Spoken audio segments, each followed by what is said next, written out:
I didn't take it lightly that people wanted to pay for something that I was making. And so once I reached a point where I felt like my work was good enough, I was able to do things consistently, and I could take people's money and feel good about it in exchange for giving them something that they could use every day, something that would last a long time and that would add beauty to everyday acts like drinking coffee or eating off of a plate or eating out of a bowl, then I felt like I'm in a place to start my business.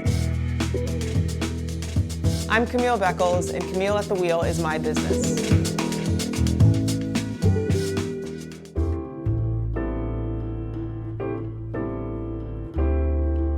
I always wanted the things that I made to be used regularly, so they're not meant to just be decorative or sit on a shelf. They're really meant to enhance things we have to do every day, like drinking coffee or drinking wine. I want them to integrate into people's lives and have something nice that they can use on a regular basis. When I first started selling, I sold through my own website, CamilleAtTheWheel.com, which I still sell through that website. And then I also started doing markets. And that was my first experience selling directly to customers, like face-to-face, and being able to get real-time feedback and watching people come up to my table and seeing what sorts of things they picked up and what they gravitated towards. It's really nice to be able to get people's real-time feedback in that way when you're in person. But the other thing that I like about the direct sales is even outside of my own physical reach, being able to sell to people all over the country has been really great. And so that's just a nice way, again, to get that one-to-one kind of interaction with the customer, even if it's digital. I have very limited stock, and that's not on purpose. It's a nice ego boost for me to put up a shop update and have it sell out in 30 minutes, but if I could make more things, I would. It really forces me to think about what is the coolest thing that I can put out there so that when the shop drop does finally happen, people feel really excited that there's new work, and they feel really excited that they were able to get a vase or get a mug or get whatever.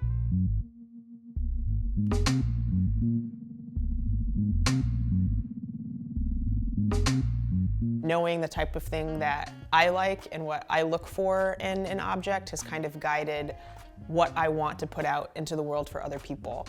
My pottery is not cheap, and so if people are willing to make the investment in the work, I want that investment to be good. I want them to be happy with what they have paid for.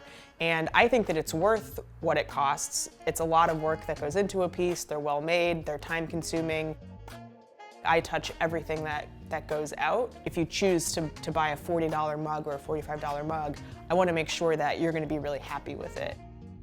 If people are willing to make that investment, then I want to make sure that they're happy with what they've paid for and that it is a really unique offering that they can't find anywhere else.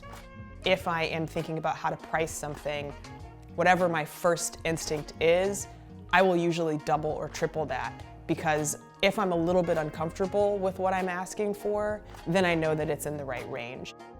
When I first started out, I didn't want to charge too much because I didn't have the confidence in myself necessarily that I was as good as other people that I was following and potters whose work I really admired. But I first of all got rid of that really quickly because I've always been proud of my work and I've always stood behind my work. And so once I got over that initial sheepishness of, are people willing to pay for this? The answer was a resounding yes, absolutely. As soon as I put my stuff up for sale, it instantly started selling. And I realized that the materials for pottery are relatively inexpensive. What you're paying for is the time. What you're paying for is all of the hours and years it took them to get to the point of being able to do that thing in only 5 minutes. And so when you think about the skill and the practice and the repetition and all of the things that go into the knowledge base to be able to make something so simple in a relatively short period of time, that's what you're charging for.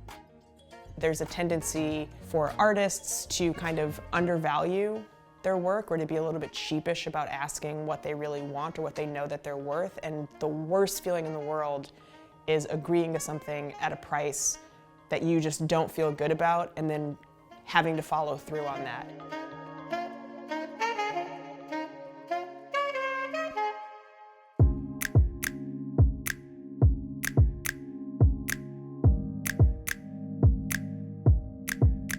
The reason I've been able to maintain a love of pottery even as I have grown my business is because I always make sure, no matter what is on my plate of orders, to do something for myself. And this is something where my husband will always say whenever I'm leaving for the studio, make sure that you do something for yourself today.